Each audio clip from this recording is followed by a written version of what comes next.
Welcome to Real Estate 360, an informative and engaging hour discussing everything you need to know about the world of real estate. Your host, Tom K. Wilson, provides you with insight and guidance from his years of experience as a successful real estate entrepreneur on how to buy, sell, finance, and invest in real estate, and much more.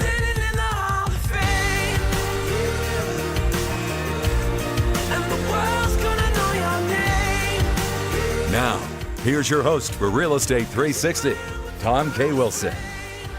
Wonderful to have you back. Thanks for tuning in to our Real Estate 360 program, your number one source of all of your real estate needs and education.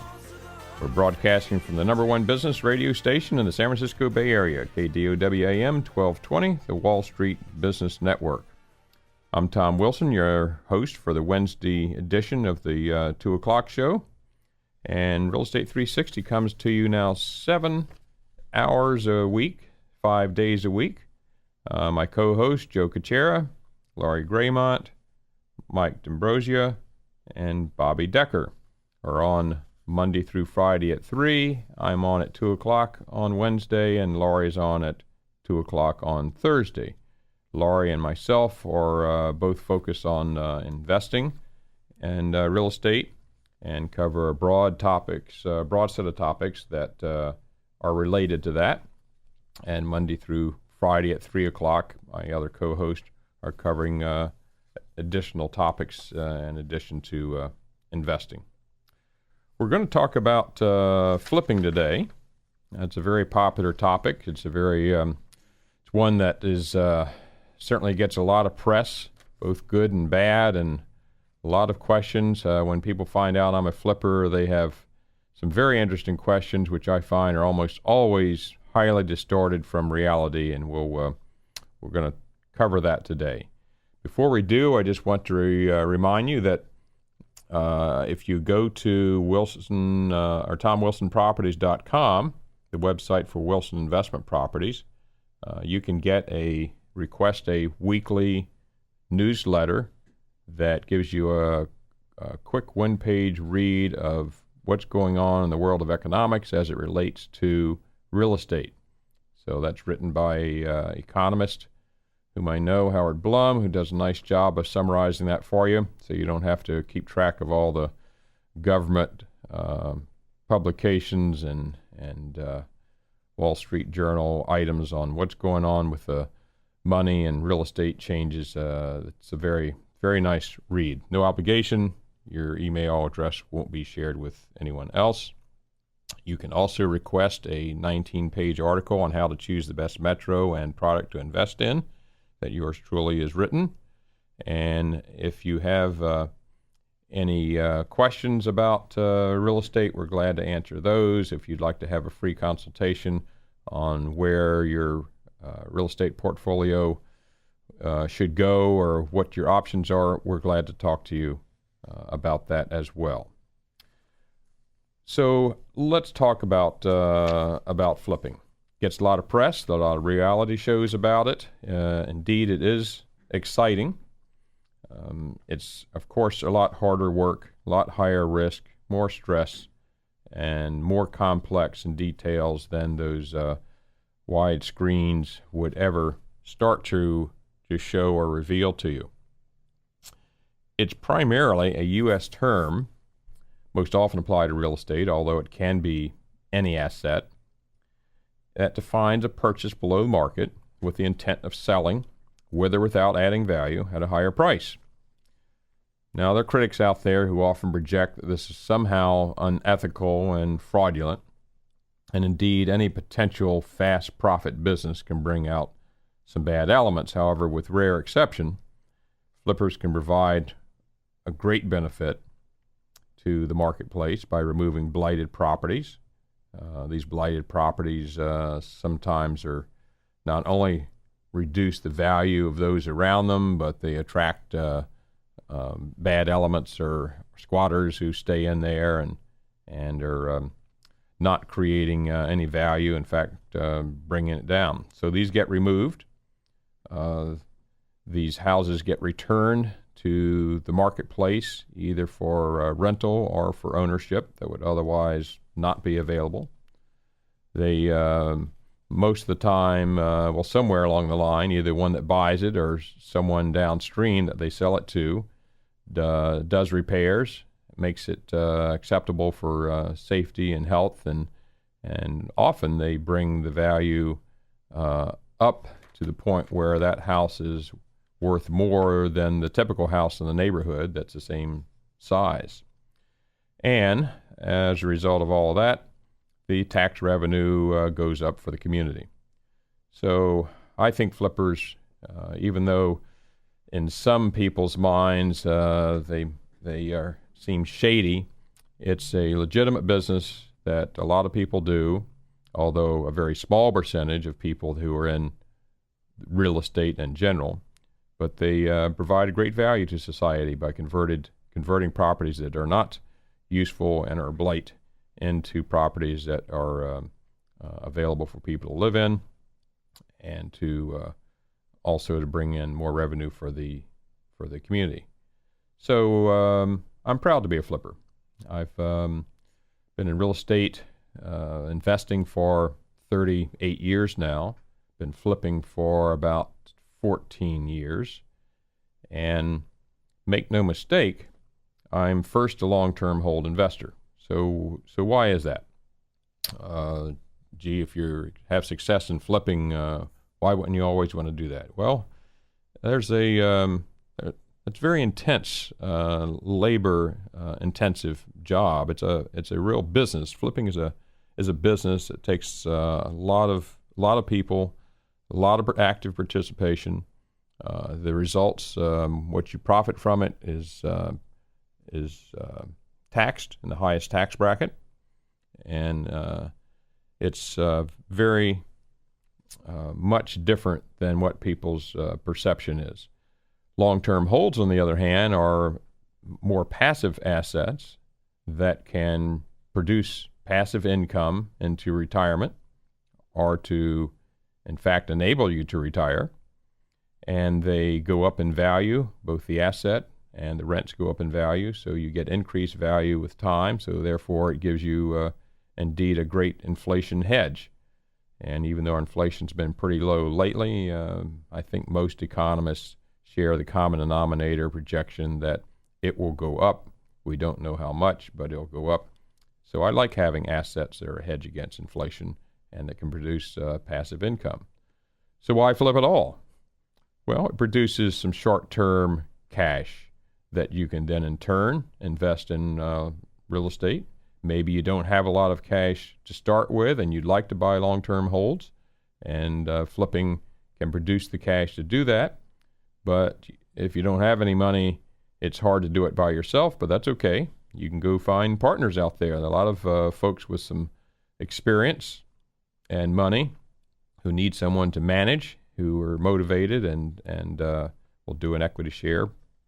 So that's basically it's a nice way to produce some income, but you got to be very careful and do it right, or you'll find yourself in the red from the beginning. Most good cities, well, first of all, I'll say that flipping's not new. It maybe didn't have that term, wasn't as well known. There have been folks that have flipped houses for a long, long time. And flipping usually refers to a short-term, resale for gain, as opposed to holding it for 5 years and then selling it because you had passive income in the meantime. With rare exception, a flip house never has a tenant in it or never has an owner-occupant in it. Most good cities for flipping now, and we're recording this in the beginning of 2014, so we're number of years, 6 years after the Great Recession crash. And at this point, flipping has problems are that we have a very short supply. More and more people have tried to jump on this bandwagon to take advantage of the flipping, and therefore it's very difficult to find properties. I talk to people all the time who are very educated, but not knowledgeable about real estate and the flipping business, and they assume a lot of things that are far from the truth. Most think that because we still have a lot of foreclosures or upside down houses, currently have still over a million in California alone, that they must be out there on the street just for you to go out with a shovel and just scoop them up. But to give you an idea, in the last 3 years, in the flipping that we do primarily in 2 states, Texas and California, we average about 40 offers for every one that we win. And most people's jaws drop when they hear that. I'm pretty picky. I could have bought more, but it's much better to walk away from a questionable deal than it is to get it and hope you can make it work.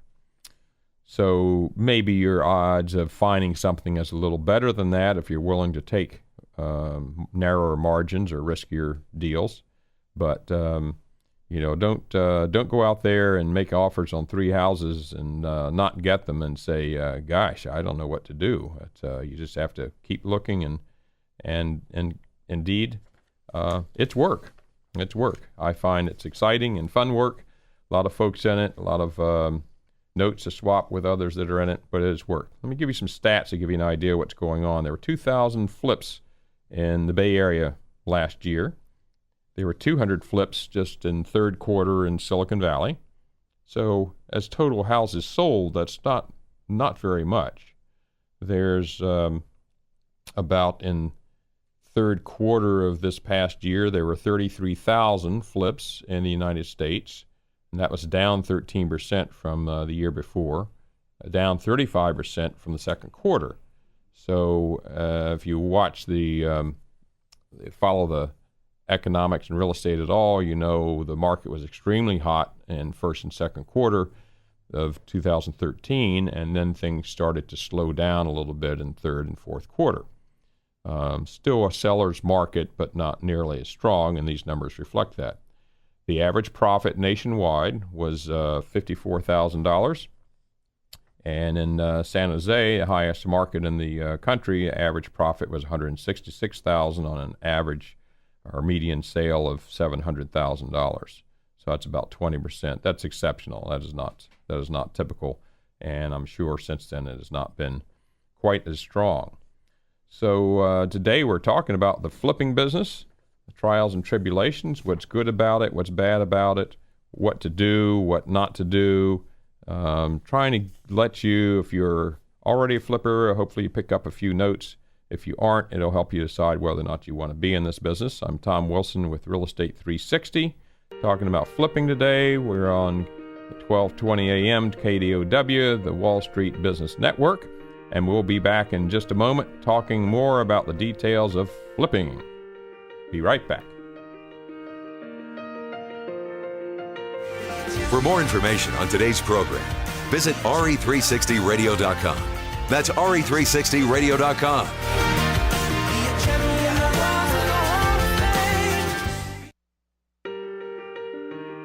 Welcome back to Real Estate 360, streaming live on iHeart, TuneIn, and KDOW.biz. For more information on today's topic or guest, just visit RE360radio.com. That's RE360radio.com. Again, your host for today's edition of RE360 Radio, Tom K. Wilson. Welcome back to our program today on flipping. Very popular subject that's been dramatized and certainly made popular to watch and hear about and exciting on TV and so forth. And indeed it is exciting. But it's that excitement usually follows things that are high potential reward or visibility, but also come with high risk. So if you are considering doing it, I want to make sure you go into it with your eyes open. In the pre-crash years, let's say 2000 to 2007, certainly. Even though flipping had been around for a long time, in those years when properties were booming, it became a lot more popular. A lot of people then jumped on that bandwagon. The good part is a lot of people made a lot of money. The bad part is a lot of them thought they were geniuses because they could make a lot of mistakes, whether they knew it or not, throw a dart at most anything. And while they were making mistakes that would normally make a deal unprofitable, the market was going up enough to mask and erase those mistakes, and they still make a profit anyway. And they'd come out the end of it thinking they were invincible and keep going. So a lot of people made a lot of money. I made some good money in those time periods, but since I've been in the business for 4 decades now, I've seen 4 cycles. I must say that I missed calling the timing correct on this cycle, because most cycles prior to that had gone for about 10 years, and in 2000 they'd also followed economic employment cycles. 2000, when we got the dot-com crash and all the unemployment, I thought it was time for real estate prices to drop. But what happened was that the subsidies of the loans were so great that it masked the normal business cycle and normal trends that should have had a correction at that time. So every year from 2000 on was really going against the tide of what should have happened in the real estate cycle.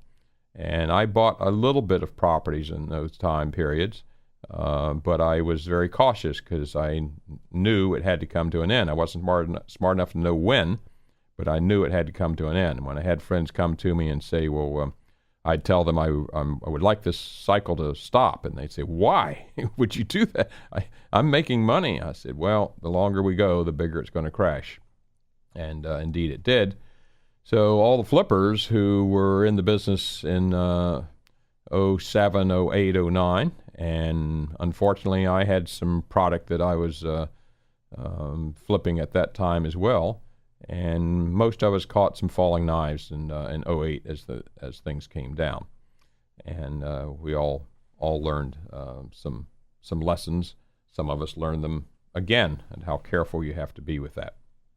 So give you an idea of how broad and dynamic size, numbers, and so forth it can be flipping. My personal experience is I've flipped about 350 units, properties. The cheapest I've done is probably $35,000 flip to make $10K. The most expensive house I flipped is $4.5 million. The most expensive project that I've done to flip was about a $10 million project. Most I've made from a single project that I flipped was a little over $1 million. Most I've lost on one flip, $160,000. So out of 350, I've lost money on about 7 of those. So on a percentage basis, that's not bad, but it's like going on surface roads and saying, my gosh, this isn't so bad compared to the freeway. I'm cruising along here at 45 miles an hour, and then that darn stoplight comes along. So it's like gambling at Vegas. It's the average that counts, and those few stops that you have to make, or those few losses that you make along the way, can really cut your averages down a lot. Was it Warren Buffett says, what's most important is never lose money. Well, it's maybe he can do that, but most of us have a failure once in a while. The key is to learn from it and carry that on. We're going to continue talking about flipping when we get back. Tom Wilson, Real Estate 360, KDOW, 1220 AM, the Wall Street Business Network, and we will chat with you more about flipping in just a moment.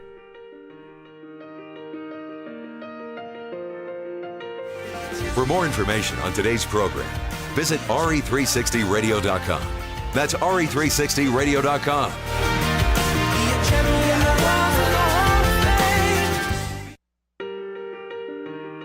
Welcome back to Real Estate 360, streaming live on iHeart, TuneIn, and KDOW.biz.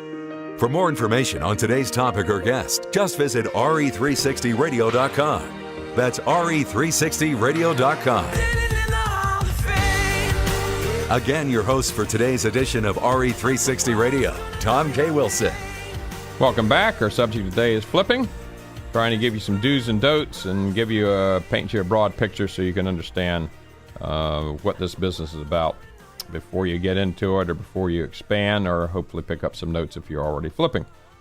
So what's happened once we had the crash, the banks went into a slow release rate mode because the government, to protect the banks, took them off the mark-to-market accounting requirement. Therefore, it's better for banks to hang on to foreclosures and loans because they got to carry them on the books at what they're originally worth, not what they're worth today after house prices drop. So therefore, they have released them very slowly. And that has continued. And my good friend Sean O'Toole was the first one to coin the term shadow inventory. And Sean's the CEO of Property Radar and Foreclosure Radar. And he said no matter how much it makes sense from a normal business standpoint and logic, politicians will not allow it to happen. And indeed, they never open the floodgates. The inventory's been low. So therefore, as the number of investors who want properties have gone up, that supply demand has been such that all the low-hanging fruit for the cheap houses that need a little paint touch-up and flip it for a great profit, those have been long gone. So what do you have to do today? Well, you have to make 40 offers instead of 3 to get a property. You have to spend a lot of time searching and looking for them. We have in the last 2 or 3 years, this business has become so significant that even the large institutions, for the first time in history, have been attracted to this economic commodity of buying homes and, in their case, holding them. But so that absorption and demand has made it very difficult to buy low-priced properties that can financially be a income stream. So where do you go? Well, I'd say 2 primary areas to look for. One, find product that is not already on the market. Go find pre-foreclosures, mail campaign, use wholesalers, bird doggers, those that find product that's not known to hedge funds and others out there, and you'll have a better chance with that, but that takes a lot of work, but that's achievable. And the other thing that you can do, which we've done with our model in the last couple of years, 2 or 3 years, is to go up to a higher price bracket. So why? What does that do? Well, in the higher price bracket, it doesn't produce, they're not good rental income units, so therefore the hedge funds aren't interested in them. And also the barrier to entry is raised.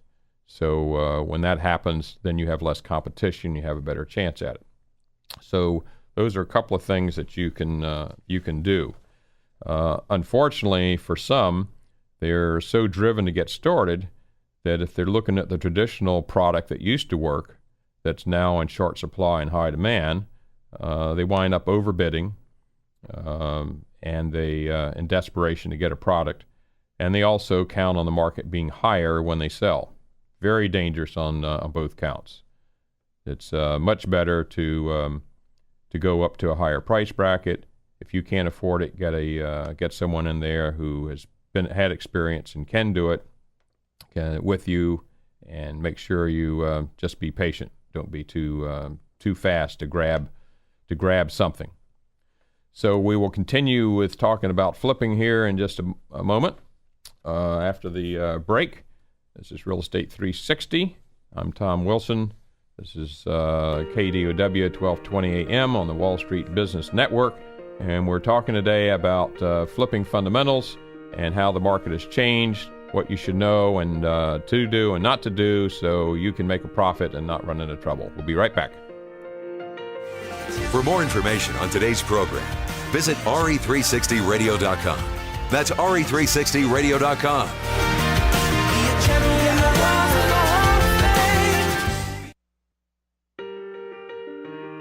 Welcome back to Real Estate 360, streaming live on iHeart, TuneIn, and KDOW.biz.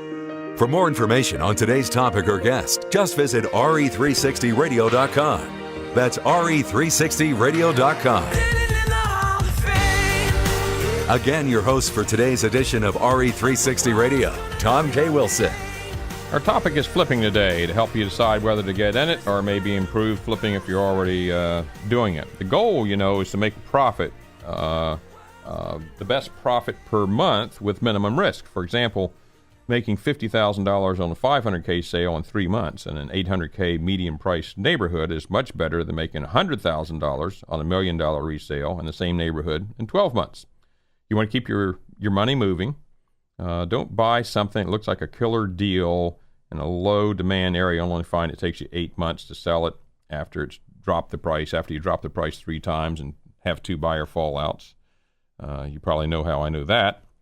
Know your market or get somebody who does. If I'm going into a market I don't know, even though I have a lot of real estate experience, I'm certainly going to get someone who's very knowledgeable about that market.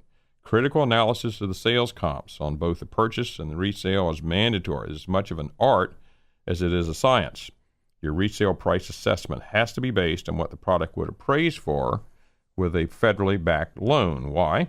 Because, like it or not, this isn't a totally free market, and government-backed loans are what most people buy houses with. That's what sets the market. You want to plan your improvements to be in proportion to the relative price of the neighborhood. You want to have a nice, consistent finish with just Home Depot stainless steel appliances and prefab granite will be fine on a medium-price house or less. That works okay. But when you get up to 1.5 median and higher, design becomes very, very critical. In either case, I think 80% of the buyers make up their mind if they want the house by the time they get through the front door. And that's a pretty dramatic statement, a strong statement, but that's my experience. I really think it's true, and when I rehab my houses, that's what I keep in mind. Outstanding curb appeal, drama as you walk up, open the front door, you want the jaw to drop. After that, yeah, you don't want to have any big negative surprises, but it's not as critical. So curb appeal at any price is certainly king. Always put more money in the front than in the back. I want to have the best product in the market in its class. And if your agent tells you that's not necessary at a stage because others don't, say that's perfect, and that's exactly why I'm going to. This is really a high ROI example of or item to do. Let's talk about the different flipping levels. So you can wholesale with an assignment contract. So the wholesaler never owns it. They just buy it with an assigns, and they assign it to another investor who gets it. That's fine. They're what value are they providing to society? They spend a lot of time and effort to find that deal, right? And to cut that deal and get it on a contract. That's worth something. I'd be glad to give them. Now, I don't care how much they want as long as my numbers work at whatever price they resell it to me. Sometimes wholesalers buy the product and then they resell it, so they've got some more money involved in it, so they have to get a little bit more out. There is your basic cosmetic added value flip, and I must say that the majority of the ones that I've done have fit that category.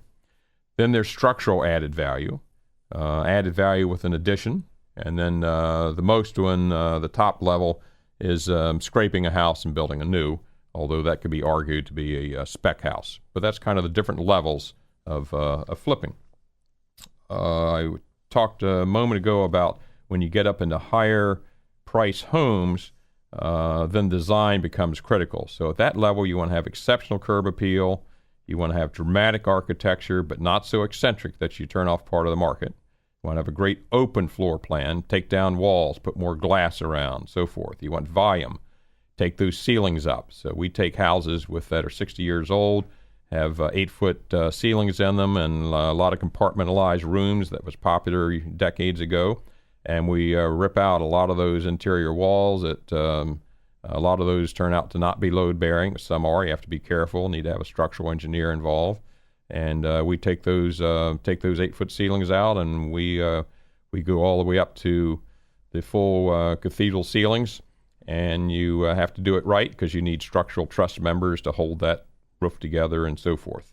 Of course, it has to be totally updated and very quality, consistent finish throughout. I'm really big on consistency of style. I don't like eclectic houses, and I think most people don't either. That's a personal touch thing. Don't do it. Stay neutral, have some drama, but use the same texture throughout, the same baseboard throughout, the same paint colors throughout. the same tile styles throughout. That's all very, very important. Some do's. Get an experienced partner and consultants. Don't try to do this on your own. It's not as easy as it looks. Buy only in high-demand areas. The few times I've tried getting something on the outskirts because it looked like it was a great deal, got burned. Had to drop the price, sit on the market for a long time. There you got your money tied up. Could have gone into something else. Didn't make the profit we thought it did. I'd rather make a smaller profit and be in a high-demand area where I know I can sell it. Line up your lenders before you look for the deal. Where do you get money? Well, if you have the cash, that's great. You can try to do subject to assumptions, but in a seller's market like we have now, that's pretty tough. You can get hard money loans. They tend to be 13 to 18%, 3.5 points. But you can get private money at more like 10% if you have relationships, and you can do an equity share sort of thing. Focus on non-listed properties, like I talked to before. Once they hit MLS, you got too much competition. Buy the cheapest house on the block. Get fixed bids for major work. Minimize your risk. Get permits if you're doing structural things. You give 1099s to your workers, employees. Get your insurance. Pay your general contractor directly and let him pay the workers. And some don'ts. Don't follow the herd. Find a niche. Don't over-improve for the neighborhood. Don't underestimate rehab costs. Don't overestimate your resale price. Don't make many changes. Those become costly. Don't count on market appreciation. Don't have a failure and not learn from it. And don't feel invincible because you've had a success. That's one of the biggest errors that we all make at one time or another. Feel like everything you touch turns to gold, and then something changes the market or black swan, and you're left out there flapping in the breeze and wanting to put your head in the sand. But don't. Learn from it. Be right back. KDOW 1220 AM, Wall Street Business Network. We're talking today about flipping. So be right back with us in a moment, and we'll recap some more items. For more information on today's program, visit RE360radio.com. That's RE360radio.com.